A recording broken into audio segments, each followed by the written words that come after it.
Hello there, and welcome to Let's Get Acquainted with Hillary Gooden.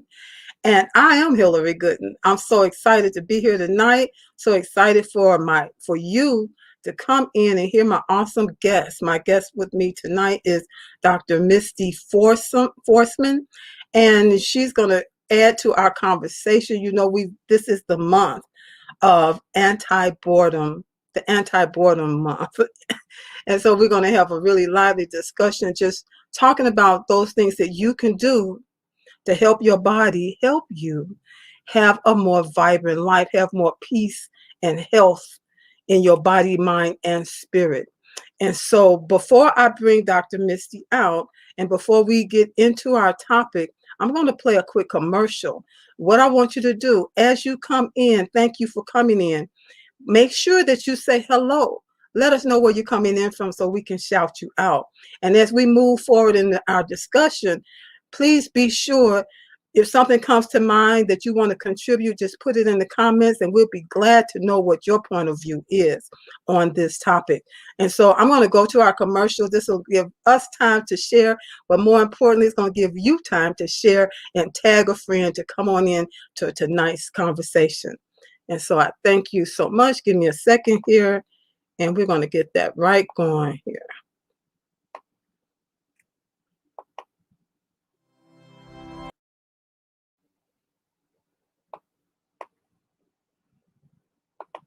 All righty. Want things to work quick and in a hurry. Hi, busy women leaders. I'm talking to you. Are you juggling your family, your business, your career, and your health? Afraid that if just one ball drops to the ground, everything could fall apart because everybody's looking at you. You're stressed and overwhelmed. You're looking for answers, for help that's real help, for solutions. I have Vibrant Life Solutions that can help you. I am Hillary Gooden, the Vibrant Life Coach, author, speaker, lymphologist, and pastor. I empower busy women leaders with strategies to reduce stress and anxiety while increasing energy, clarity of mind, better sleep, better health, and vitality. Oh yeah, and boost your immunity. If you are ready for that, you say, I need that in my life right now. Let's connect. You can reach me at www.hillarygooden.com. You can direct message me on Facebook or LinkedIn at Hillary Gooden.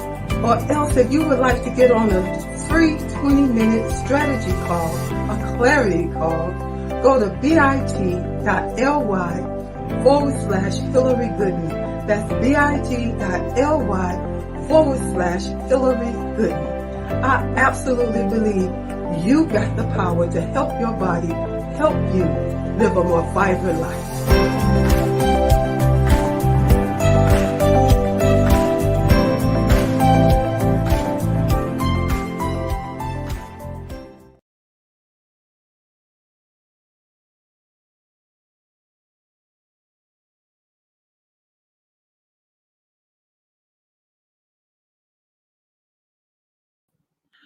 All right.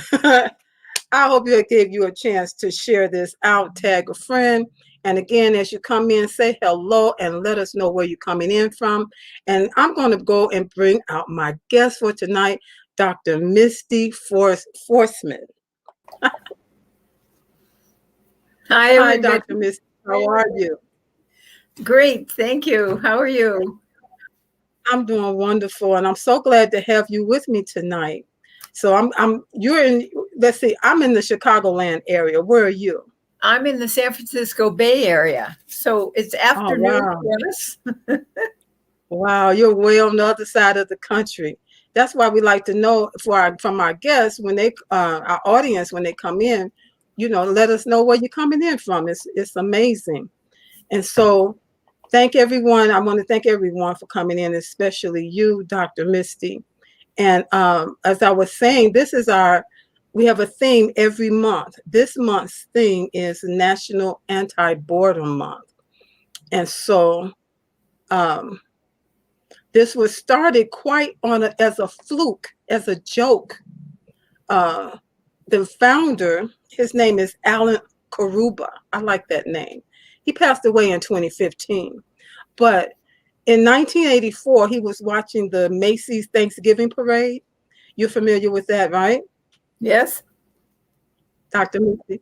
And he was watching that parade. And after it went off, he said, that was so boring. It looked like the last parade, the parade before that, and the parade before that. I don't even have to worry about what next year's parade is going to look like. It's going to look like the same boring thing. And he said, you know what? I'm going to do a press release right after this thought came to him. And he said, I'm just going to make up this company, not a company, but the Boring Institute. And if you're bored and you need help, contact this email address. And he really thought it was just a joke and wasn't going to be a big deal. But to his surprise, he received so many emails. He had also put an address. I guess it was his office or something. He was a publisher. Uh-oh, who else is a publisher in the house tonight? He was a publisher. And he got so much mail. He said it was so much mail that just kept coming of people saying that they were bored and wanted him to tell them, what do I need to do? How can you help me?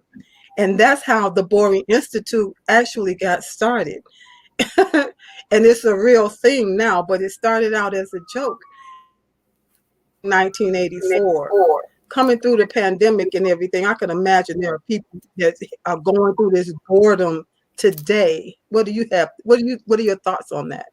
Well, I think certainly when we don't have variety in our environment, whether it's the physical surroundings or we're limited in our choices as to food and where we can get it and how we can get it, there's a tendency we need that extra stimulation. So that's part of being a human.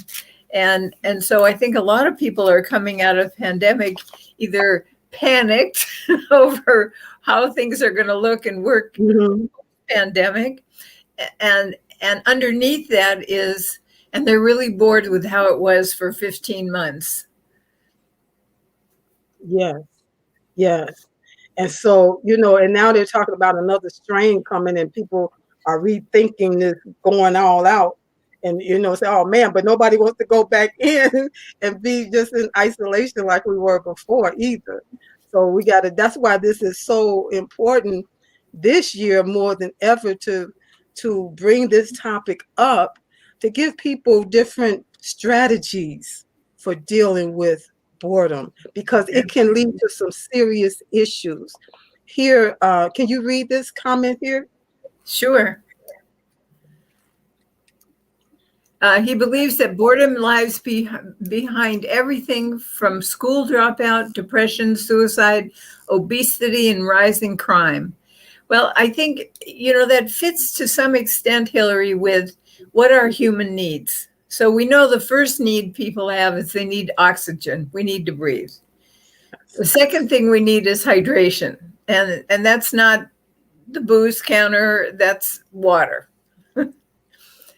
And the third thing we need is movement. Now, one of the challenges during the pandemic was people spending their time sitting.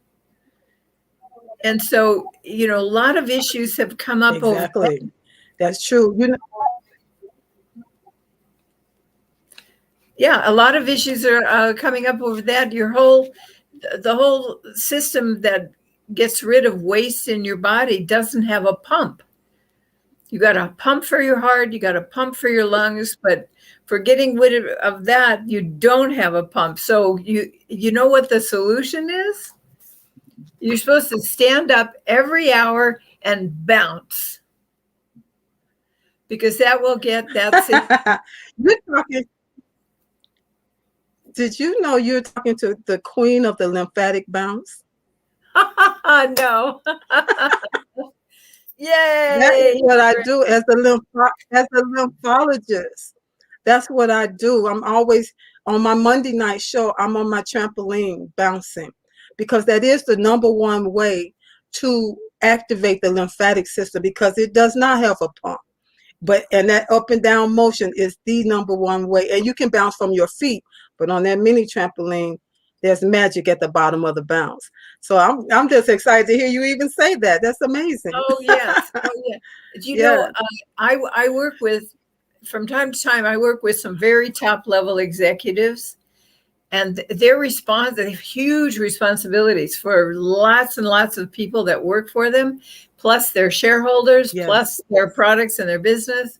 And many of them have made a habit of every hour. I mean, they actually set an alarm, and every hour they get up for 5 minutes and they jump up and down, just like you're jumping rope in the office. Listen, when I was a CFO of a behavioral health center here in Chicago, I would get up, and I didn't realize I was doing it until one day the receptionist, she brought it to my attention, because I would get up from my desk and I would walk. We had this long hallway from my office to the end, and back was almost like a nice little block almost. And I would get up from my desk and walk that to the end of the thing, look out the window, turn around and walk back. And I had to pass the receptionist twice. So one day as I was coming past her desk, she said, "Miss Hillary, do you realize you pass by here every hour taking your walk?" He said, "I'll be looking, saying, here, where is she at?" And she said, and then around the corner, here you come. And I was doing the same thing, because you have to move your body for that circulation, because, and when you were talking about sitting, I've said it on the show before. I was in my car on my way to work one morning and listening to the radio, and they were talking about the sitting disease. And I thought, did they run out of names? They're just going to call this one like they see it, the sitting disease. And they had a pharmaceutical medicine for it. And I was like, they don't need a medicine. They need to get up and move. That's right. That's right. Yeah. There's a lot of things that we solve with chemically, as outside of the body, like pills and all kinds of things in that direction, pharmaceuticals. But the reality in many cases is, just like you said, movement. I mean, movement is the third most necessary thing after air and water that you have for survival. And then the next thing, interestingly enough, since we're talking about boredom, is variety. Yes, absolutely. Variety. That's one of the main reasons maybe that people can get bored, is just doing the same repetitious things day after day and day after day, doing the same old thing, and it gets old. And therefore you're looking at the same scenery around you. Mm-hmm. There's no variety. You're not driving to and from the office maybe like you used to. You aren't maybe taking walks the way you used to. You aren't going to the gym. You're not interacting with other people. The variety of the food variety alone. I've seen people put their order in every week when they were having groceries delivered, and guess what they're doing? It's the same order every week. Yeah, and you're just talking about the things that are listed here on the comment about school dropouts. A lot of them say, you ask them, "Why did you drop out?" "I was bored." Maybe sometimes they're at a higher level than where they are in school, and because of that, they're bored, and it can drop out. But dropping out can lead them into the rising crime, because they get into trouble or get in with the wrong people, being out of school. And then we talk about depression. Before we leave school, Hillary, before we leave school, I want to point out something that is really unfortunate in many educational systems. The teacher will hand them a worksheet to take home and do, let's say, math homework or something. And it's a sheet full of math problems, addition, subtraction, multiplication, division, whatever it is, but it's the same. There's no variety. So I remember when my son was young, he refused. He just said no. Mm, And so guess who went to talk to the teacher? Mom. okay. And the issue behind that was boredom. And I said to Yes. her, every worksheet looks the same, every process, but they're learning numbers. No, they know the numbers. You're trying to get them to actually perform a computation, and they've performed it again and again and again, but there's no variety in your worksheets.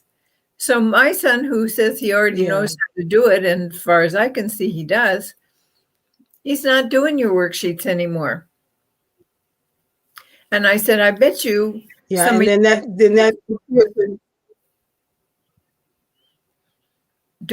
then appears in his grade.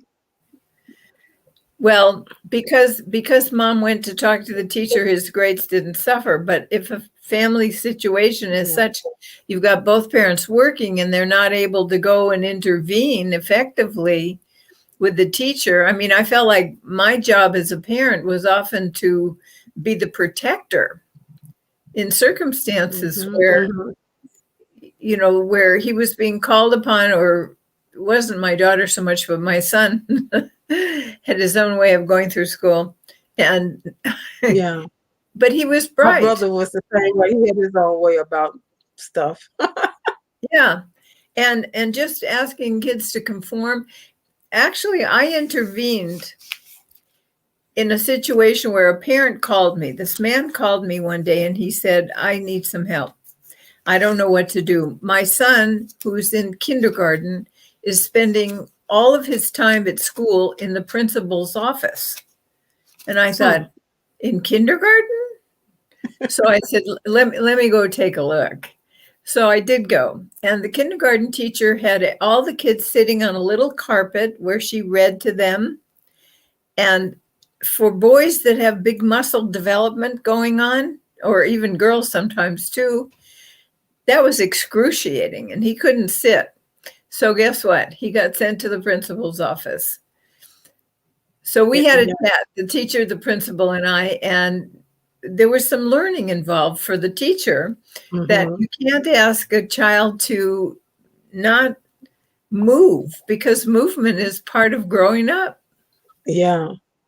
Yeah. It's amazing. There's so much that can be involved in some of these things here, like a suicide. The depression can lead to suicide. The depression can lead to obesity. You get bored and you're mindlessly eating and, just eating everything, not because you're hungry, but because you're bored.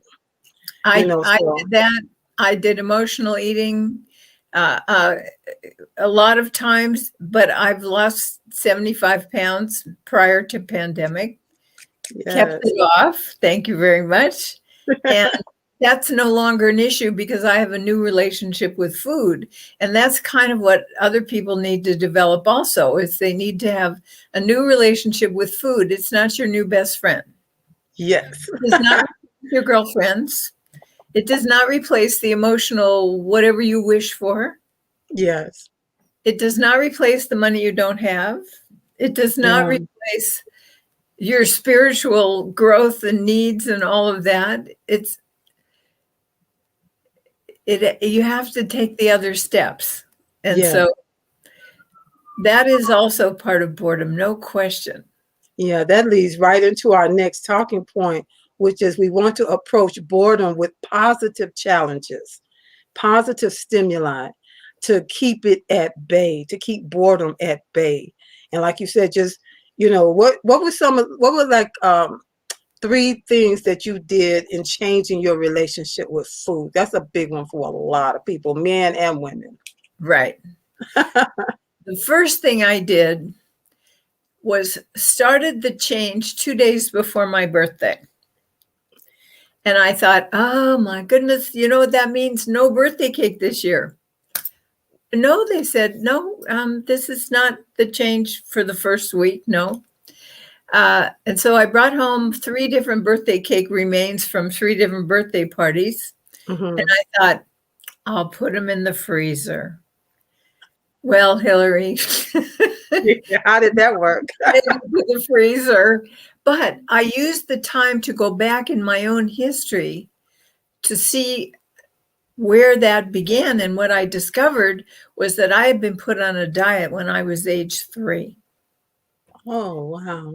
Now, that meant a sense of deprivation, a sense of being different, a sense of being not okay. I mean, there were no Twinkies in my lunch at school and things like that, no things to Yeah. show like that, no sugar and stuff. And so I looked at that and I made the internal changes that you need to make. Now, that's something you can do yourself if you know how to do it. And if you don't, you get a hold of people like me or other people that can help you make that internal shift. Yeah. So that, Me too. yeah, so that it becomes actually what you do is you learn to laugh at it. And so it's no longer pulling you down. It's now something that's a past experience and you're no longer connected to it emotionally. I mean, that's Yeah. the internal what happens. Yes. Disconnecting. Yeah. And so some of what you can do when you feel like chocolate, got to have some chocolate. Now, that may be a nutritional thing too, because there may be some nutrient, maybe it's Dark magnesium or chocolate. something like that. And maybe it's a habit. So the first thing you do is breathe. You breathe. And the simple way of breathing is you breathe in for a count of 4, if you can make it to 4. Sometimes you can make it to 5 or 6. Yeah. And Yeah. then you hold your breath for the same count, and then you release it for the same count. Yes. And then you take another breath in and repeat it. You have to sometimes repeat it 3, maybe 4 times in order Yeah. for it to take effect. So breathing can be a substitute. Mhm. Yes, and sometimes, people think that they're hungry when actually they're in a state of dehydration and they're thirsty. They need to drink some water. And that will quench that whole feeling that you're hungry when you're not really hungry. And they'll eat and still be thirsty. That's Their right. cells still need that hydration. I think you mentioned hydration early on in the conversation. Number 2. These are all the same things that I talk Air about too. Oh, first, yeah. hydration number 2. Mm-hmm. Yeah. It's so amazing. So Yes. let's see. And Let's the move. other thing is that maybe you're eating as we talked about because you're bored. So what can you do when you're bored? Yeah, And and so we're going to talk about that down a couple of points. okay. Let's All right. get to this one. Let's get to this one here, and this one is from Alan Karuba. Something else that he said. He said that people who feel good about themselves and feel a sense of potential about their lives are too busy pursuing their dreams to pursue self-destructive behavior or to be bored. Most people are so bright. They really are. They don't realize it. They are so bright. They are way too bright to ever be bored. But they forgot how bright they are. Yeah. And in today's electronic world, we have so many things to take you away from just the sense of, I don't know what to do, or there's nothing to do. One thing is, what is your dream? Ask yourself, what's my dream? What would and here's another one, Hillary. Ask yourself what you would regret not doing if you were in the last moments of your life. That's a good one. That's a good way to put that, because I've asked people about their dreams and they go, I don't know. I don't know. And you go, wow. I mean, you don't have a clue? But that's a good way to put it, though. What would you regret? Yeah. Because all of the people that I've ever spoken to, and I did work with people with life-threatening illnesses at one time, no one ever expressed delight over things they had done. They expressed regret in the last part of days and weeks of their life over what they hadn't done. Yeah. So Wow. make yourself a list of what you haven't done that you might regret. Yeah, that's a good point, Dr. Misty. Thank you so much for that one. I see we have, I just wanted to acknowledge, where is she at? My comments down here. Come on. Uh-oh. Miss Kathy from Chicago joined in with us. I just wanted to say hello and thank you so much. And I'm not sure what just happened to my screen. I think you can still see me, but I cannot see you. So while I'm trying to do this, Doctor, could you just kind of talk on that just a little bit more? Trying to figure what happened So here. when you think about things, sometimes the little thought will pop up in your mind that says, Yeah. "Oh, I wish I could. I wish I could travel. Yes. I wish I could go do some particular thing. Yeah. I wish I had a dog. I made that wish come true for me a couple months ago." Oh, My other dog had love passed it. away a year and a half ago, and finally one day I was like, "Where's my fur fix? Where is my fur? I need fur." Yeah, yeah, yeah. But That's give wonderful. yourself permission. I actually, we actually have, and I'll talk about this later, but I keep what I call my God book. Mm, And that's me, conversations between me and God. And that's okay. where my wish list goes. Okay. So I That's started good. with gratitude. Usually in order to get out of my crazy thinking, I'll start with gratitude and then I'll go to wish. Yes. And I like that. what in my wildest imagination can I see myself doing? Am I swimming with the whales? Am I in Paris on the Eiffel Tower? Am I in New York and the Broadway scene is opening and now I can go to a theater show? Or maybe I Yeah. just get to go to the local movie house. Yeah, yeah. And for a Yes. while, that's not been, for many of us, that's not been a possibility. Who is Yeah. it I think about that I haven't talked to in a long time? Mm-hmm. Who have I Yeah. lost contact with that I can send a mental message to? Mm-hmm. I Yeah, left that's good. on a trip. My parents gave me a trip for graduation, and I lost contact with all the kids I had graduated with in high school. And I've never reconnected with them. And so I send them thought letters. And Yeah, that's just like myself. I was been talking about it. I'm sorry. Go ahead. no, I was just going to say, I write them. I actually write it in my God book. Dear Kathy, today I was thinking about you. Okay. Something about physics came up. And when we took that physics class in college, because we went to college classes as well as high school classes, and Dr. Edward Teller was our teacher. Wow, was that an amazing experience? I had no idea what he was talking about in the math, but boy, I certainly got the understanding from the explanations in English. Yes. Those kinds of. Yes. Well, Kathy, we want to thank you for being here with us. Please do share this out and all else others that will come in. Thank you for sharing and tagging someone. And because we want to let you know that there are things that you can do that are simple, that are easy, natural, and drug-free, that work that you can do to help your body, help your mind and your spirit to come into some kind of balance so that you're not bored and led into some destructive behaviors.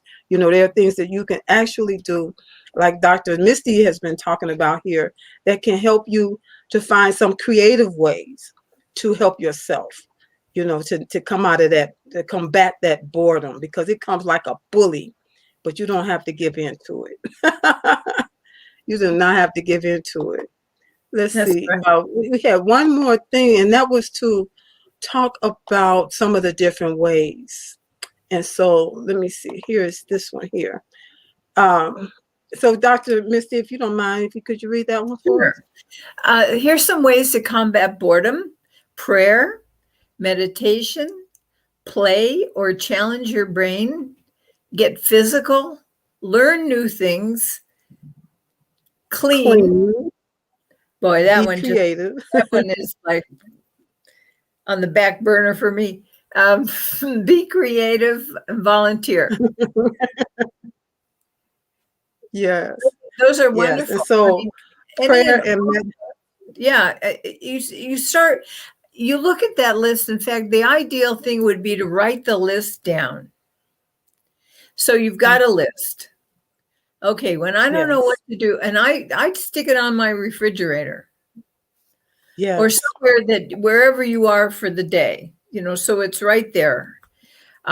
Tape it to the back of your phone somewhere. And Mm-hmm. so when you hit that point where you go, I don't know what to do, I will always remember I helped coordinate a celebrity golf tournament on a temporary basis many years ago. And that office, they prayed about business decisions. I was so astounded. But it was a really amazing experience. And it was wonderful to learn how to do that as part of business, because I had always had a separation in my mind between business and the rest of my prayer life. You can meditate. Meditate has many, many values. You can play. Well, one form of playing for me, for instance, is certain people I can call, and they're always full of all kinds of humor and things that they want to say. And they're kind of nonstop in that regard. So that's one thing. I can make a phone call. I can also turn on some music and just get up and move and dance. And I have certain ones that I know to go to. The other thing I can do is challenge myself. Of course, I'm a publisher, so I think about working on the book that you wanted to write and you haven't done it yet. And of course, the really good one is definitely get physical, movement. Yes. Go outside, breathe fresh air. If it's the weather's not permitting for one reason or another, in whatever space you've got, move. We've already talked about jumping. We've already talked about, having maybe a small trampoline to jump on. But even if it's just circling the kitchen, circling the living room, circling the bedroom, up and down the hallway, whatever you've got, use what you have so that you're challenging your brain and getting physical, playing, meditating. You can meditate when you walk too, and you can pray when you move at the same time. Yeah. I found that when you walk, it can help clear your mind. It can help clear your mind. It can help to, say that you're bored and you're trying to figure out some things you can do. Taking a nice leisurely walk can help clear your mind, and thoughts can begin to come of things that you can do that you hadn't thought of, or answers to problems that was on your mind. Solutions can come during that time of just taking a nice, easy walk, and it's just amazing how the brain begins to clear out and then give you some of what you need. Well, and keep in mind that you're really too bright to ever be bored.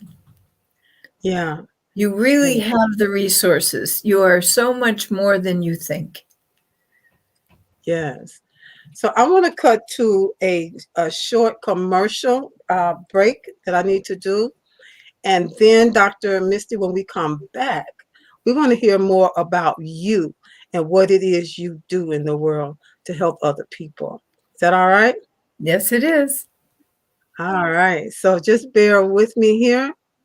And I'm going to, let's see, I got things on this screen that I wasn't used to seeing. Okay, there we go. And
And so I have really been enjoying our talk, and we're going to bring back Dr. Misty. She is a publisher, she's a speaker, and she's a certified storyteller. And I'm certainly want to know more about that. And so I'm going to bring her back in, and now we're going to get acquainted. You know, this is Let's Get Acquainted. She's going to let us get acquainted with her and what it is that she does in the world.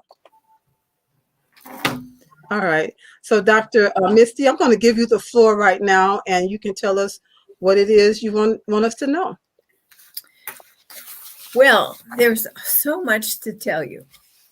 I will just say this, that I started out going into the world to help people. And my idea for that was to work in the field of psychology. And then I discovered energy medicine. And so that became part of my training. And then there was more. And then I realized that a lot of people didn't really know about that. And so I ended up in publishing to get the news out so people would know more about all the things that they can do for themselves. As a publisher, we have a very unique kind of a way of approaching things. We are a hybrid firm. It's a rare combination of a lot of years of experience, of know-how, but that small firm know you kind of experience. But we do our work in some very unusual ways. And by the way, it's not all publishing books. We do books. We do three kinds, mostly, sometimes more: a print book, a digital book, an audio book. Those are the ones that are current in today's world. I want to tell you a secret. If you use email, you are already a published author. So to step from there to doing the book that you've been holding in your heart or in your thoughts for so long that you wanted to do is not as big a step as you think. So we're ushering in a new world and a new era where the publishing capacities and capabilities and creativity work for maximum success for you. Whether or not you're wrapping this into your business or you just have something to say, here's what I've discovered 30 plus years later. If you have something to say, I promise you, there is someone waiting to hear it. And there may be a lot of people waiting to hear it. Maybe only a few, but most of the time, there are going to be a lot of people. So we encourage you to get discovered, become a published author, and build a great business, and most of all, have fun. So from the beginning, we were multimedia.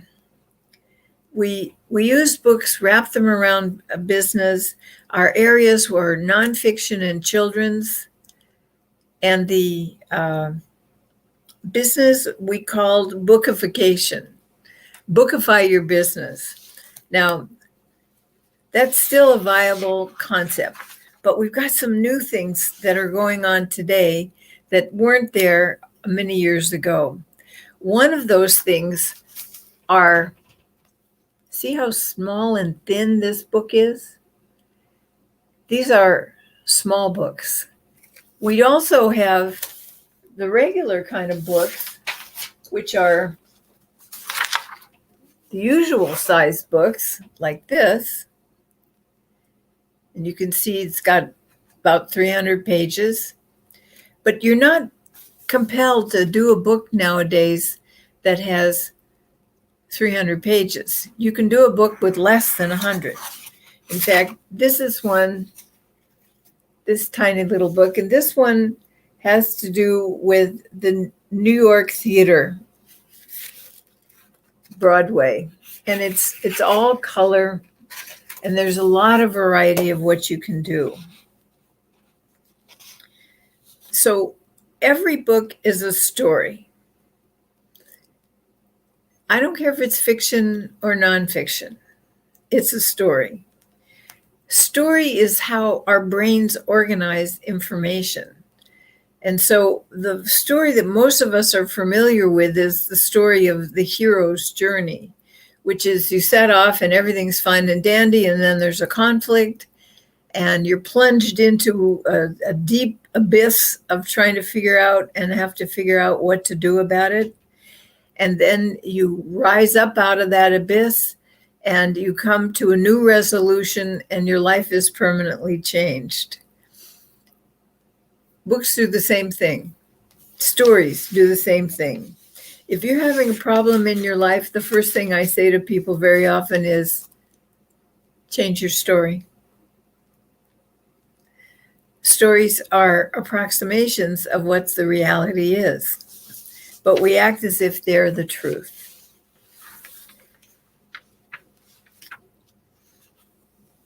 The thing that I like to tell people about when they talk about how nervous they are about writing the book is to point out that that's a process that comes out of one of your systems. It comes out of your limbic system, which is down the lower part of your brain, mostly middle and lower, and has to do with the more primitive, earlier part of the development of humans. The thing that most of us get stuck in is what is called an amygdala hijack. And we sure have done that during this time of pandemic, when all this news, conflicting, terrifying, we lost people, all kinds of chaos was going on. So it was really easy to, unfortunately, be in that amygdala hijack. There's a couple ways out of it. I'll come to those. I'll tell you about those. But you can shift because you have a higher cortical functioning brain also. So there is a lot of things that you can do. And what we are excited about is that when you do a book, or maybe you do a story, it doesn't have to be a whole book, you give your readers or your listeners or your viewers access to real wisdom from the world, from successful experiences that you've had, and it helps people. So we like helping entrepreneurs and leaders like you get your messages out to as many people as possible. And we do that via technology. It's a process of connecting to your true purpose. Now, I see a lot of people wondering what their true purpose is. So that is part of taking the journey with us. And some of the things that we especially find is an amazing, eye-opening, unexpected for most people experience. We don't always think about discovering your purpose through doing a book, but that is one of the outcomes.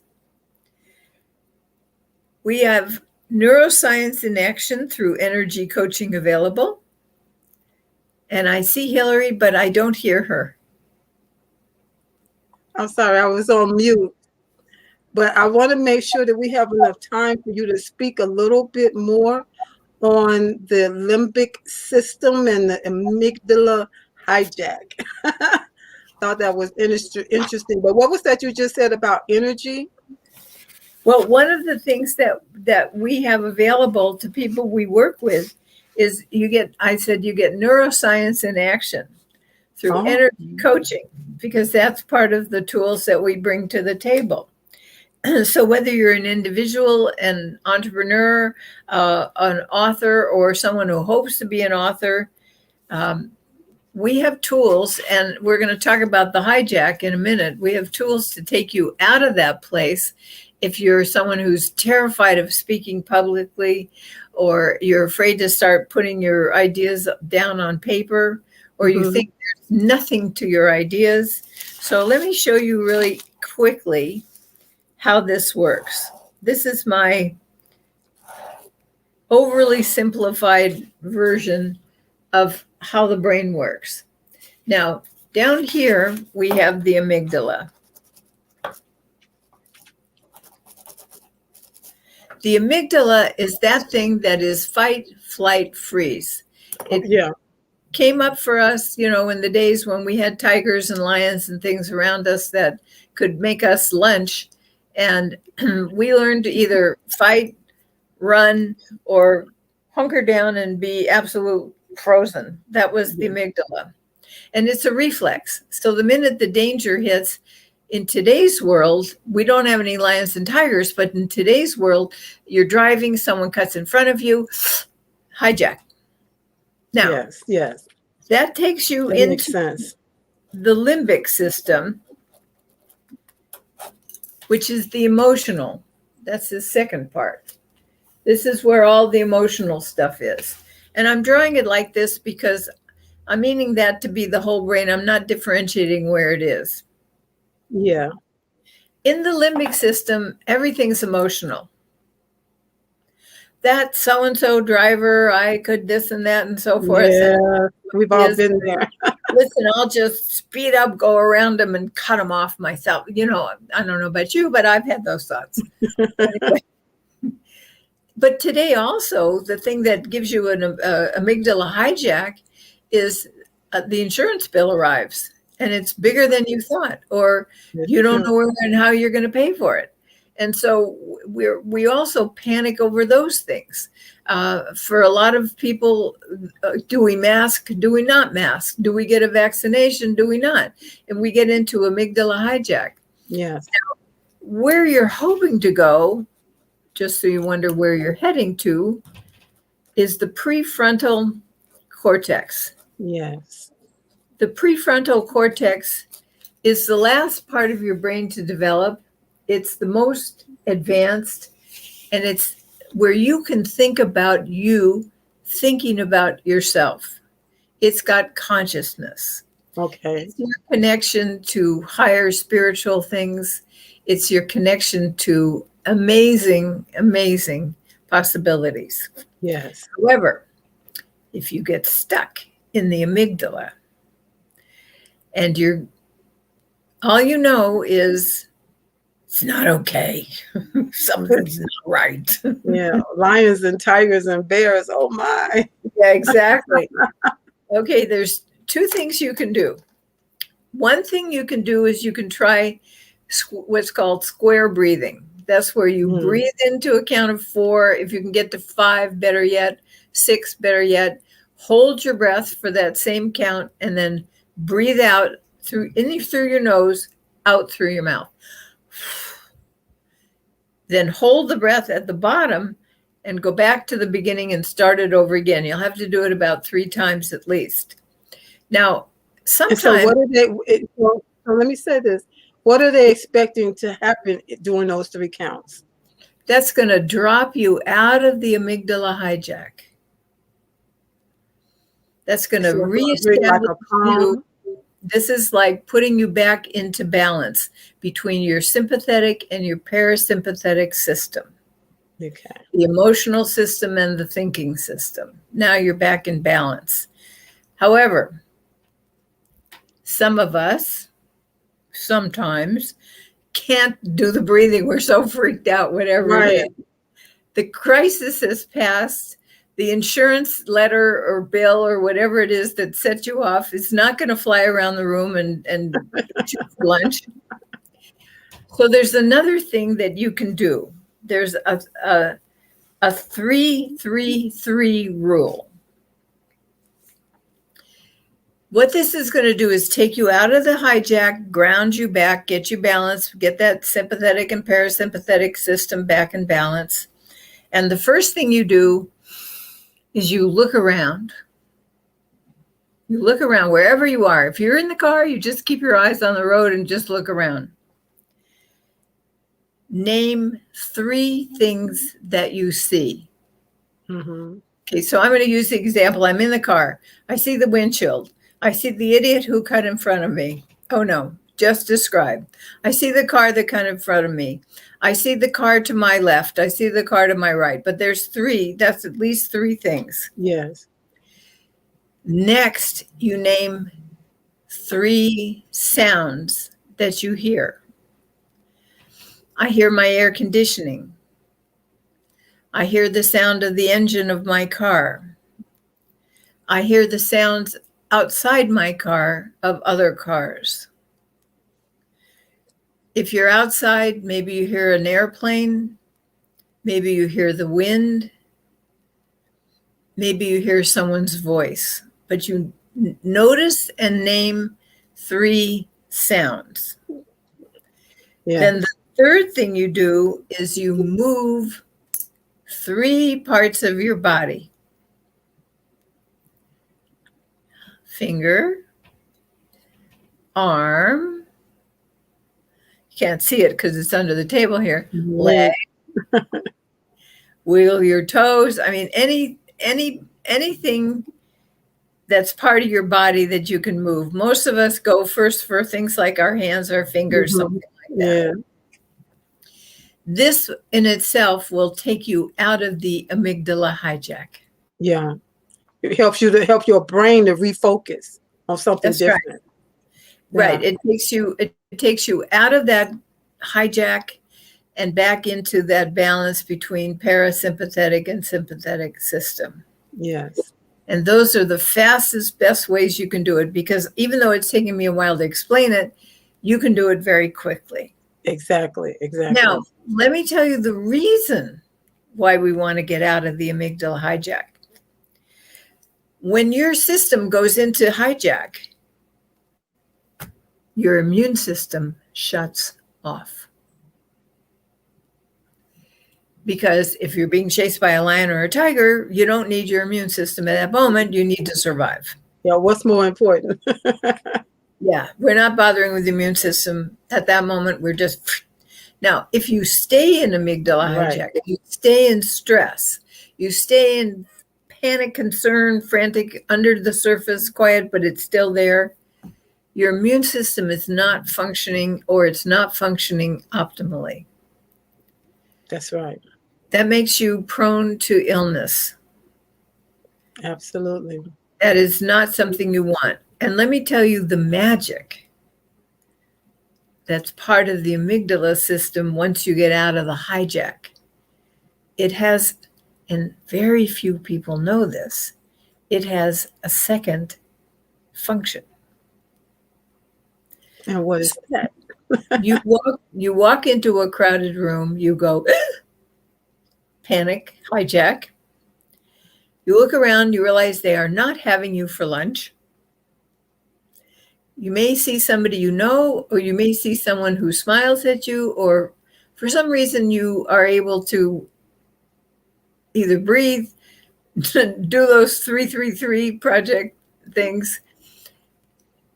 The second part of the amygdala kicks in, and it is to make connection.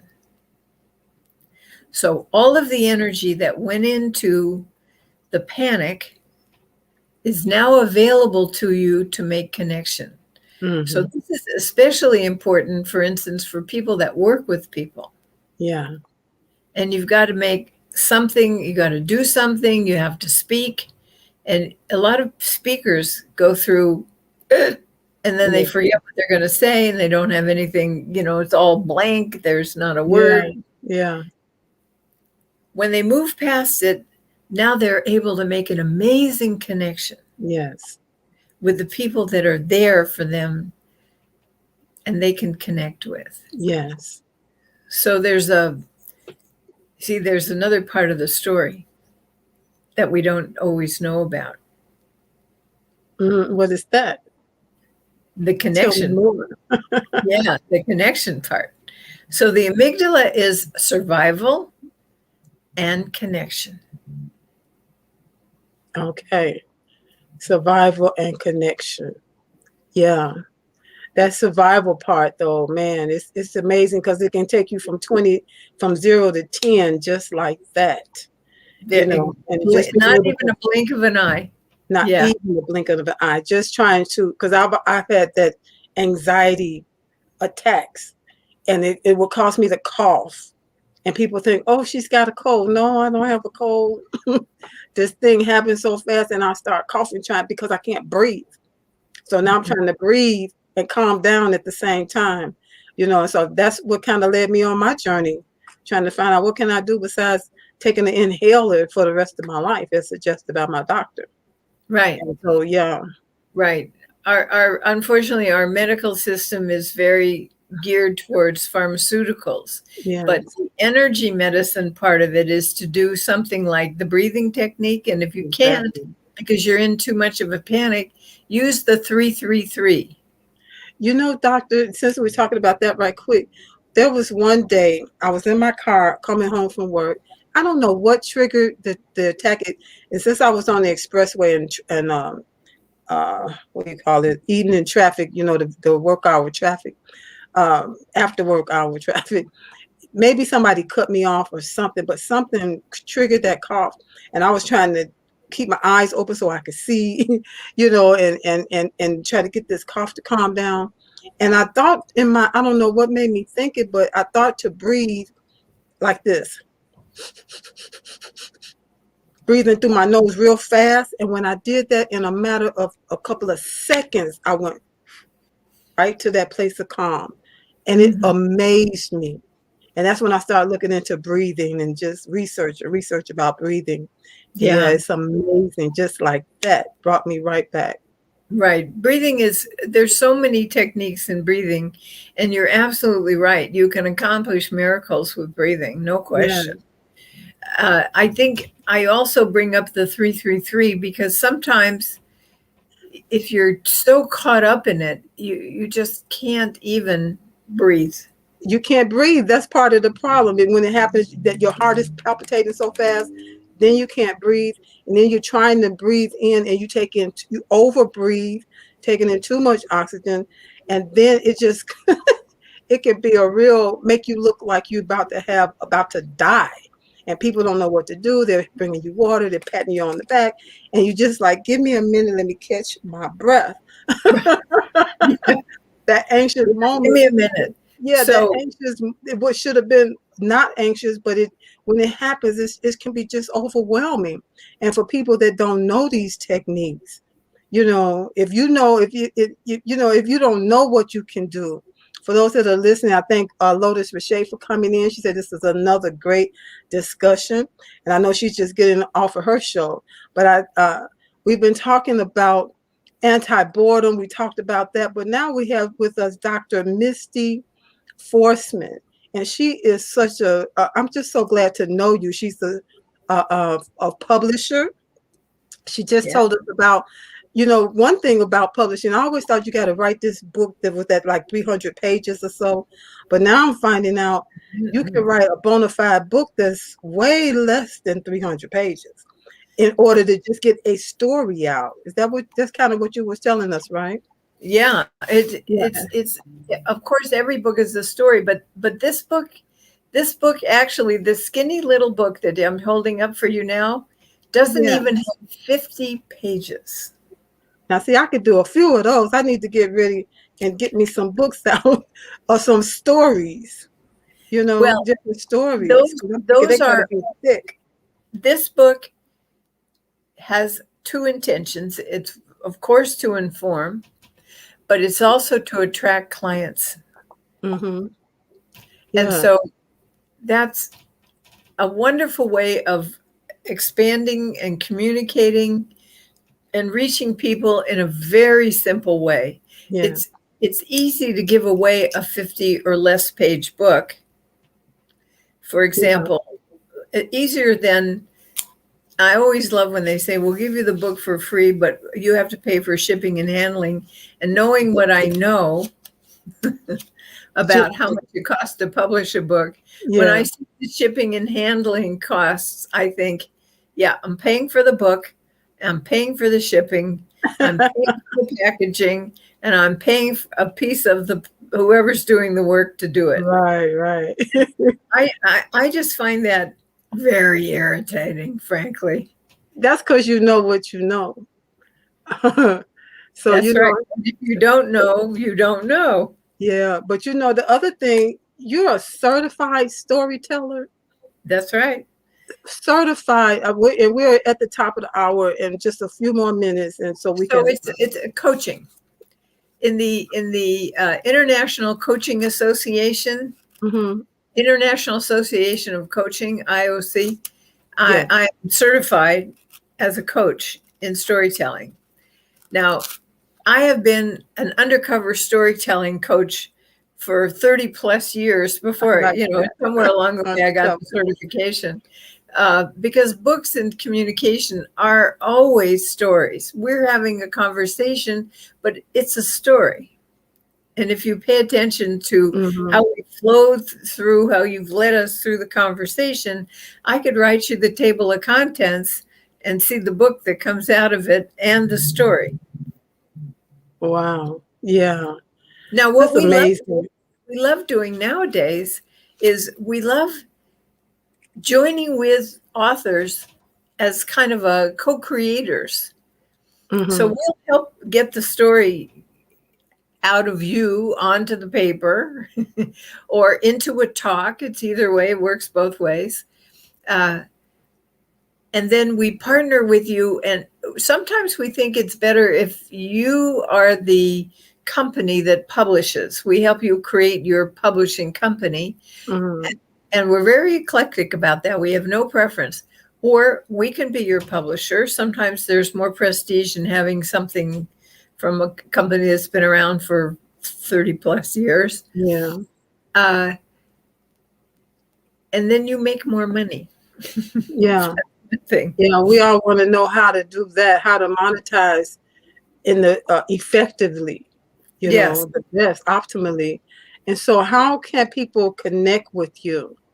We don't want to leave that out at all.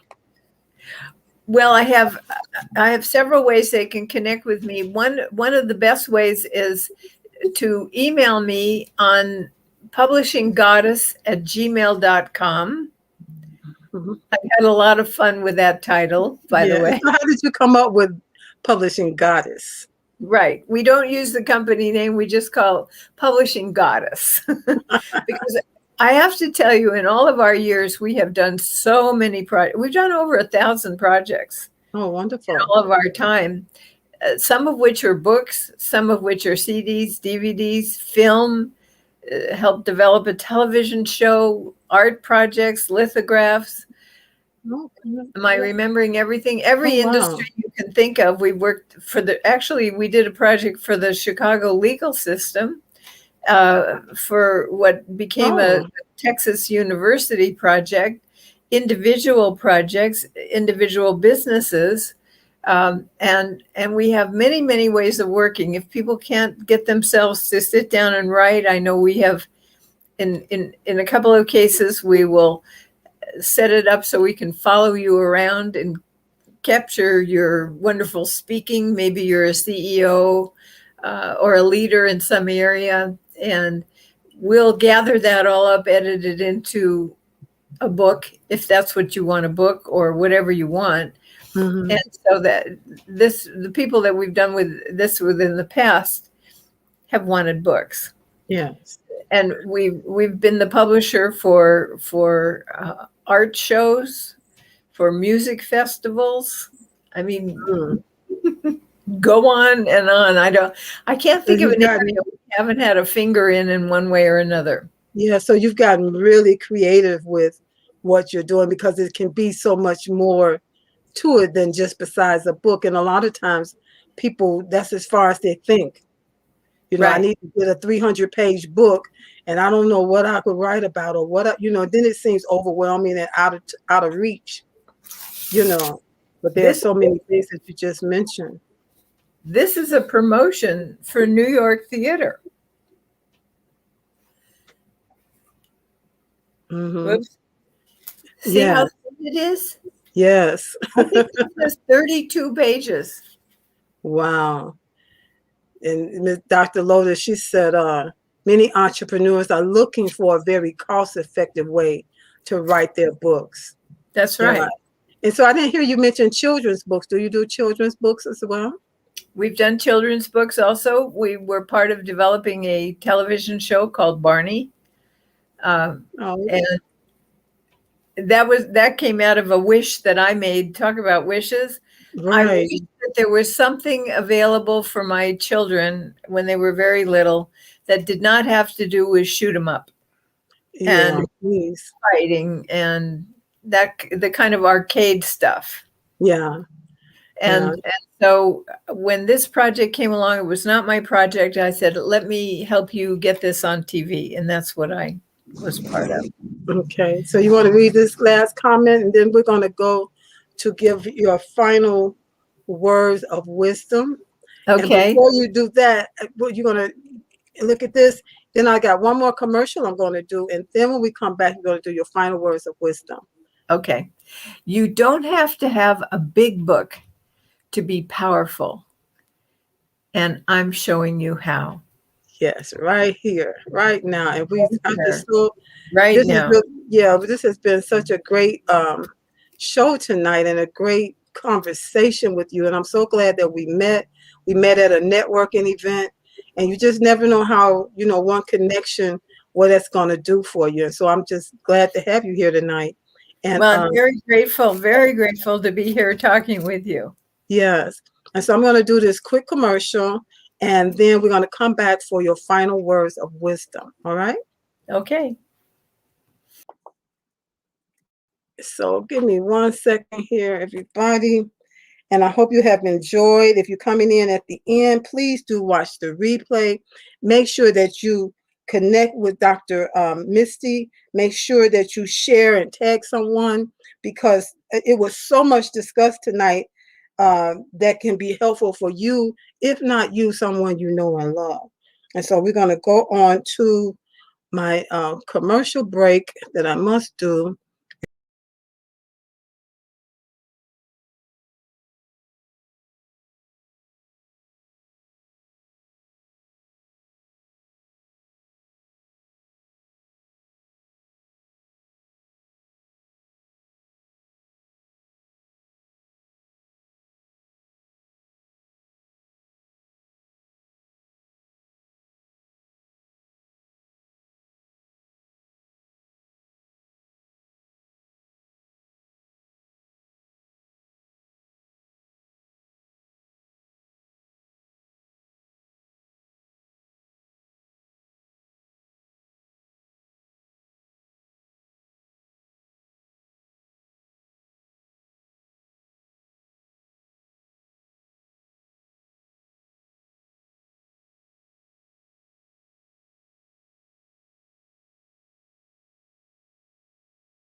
So I am just glad that this was for this topic, for this theme, anti-boredom month. When I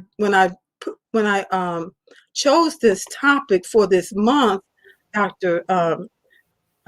Misty, I did not know that it was so much involved. I thought, man, this is going to be a boring topic for the month. And it turns out it's not boring at all. It's not surface. It's so much deeper, even though it was started as a joke. He thought it was a joke. And then he found out there are so many people that are bored to the brink of depression and suicide and so many other dysfunctional behavior, And so I'm glad that you were able to help us talk through some of this tonight. And let me see, I want to just mention these last couple of comments here, and then you're going to give your final words of wisdom. And so if you could read that one for me, let me see. Pastor Hillary, what great golden nuggets. And then she said, Home health and healing in Branson, Missouri. This is going to be great. Yes. And then she says, thank you both for sharing. So as your last word, whatever it is that you want to leave with the people.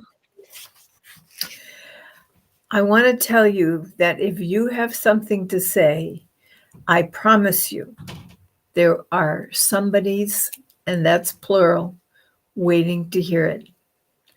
The second thing is, don't die with regrets over what you did not do. If book writing is one of those things, we can help you. And the third thing is, be discovered.